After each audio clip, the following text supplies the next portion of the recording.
invite po namin simula day 1 hanggang until now. Thank you so much.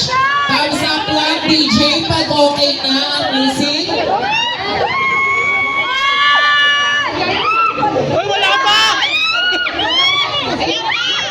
Wala pa nga, excited. And of course, nagpapasalamat po kami. Wala pa! DJ, mag-thumbs up kayo, magpakita kayo sa akin pag okay na. Para tumahimik na ako. Hindi na nga kami kumain para mapanood din sa link. Okay, again, a round of applause para sa ating Indang Kababaihan 2026 contestant number 3. Next winner.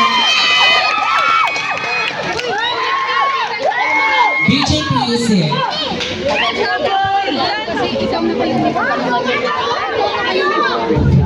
Ang pananakop ng mga hapon sa Pilipinas ay nabuko at puno ng kalupitan, pagpapahirap sa mga Pilipino, paglalapastanan sa mga kababatihan. Pero isang waray na babae ang ipaglinaban naging most wanted sa listahan ng hapon sa panahon ng kanilang pananakop sa Pilipinas. Nieves Fernandez, ang kilalang babaeng guerrilla sa isla ng Leyte, ang naging gilabo ng mga hapon.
Babae tayo, hindi babae ka!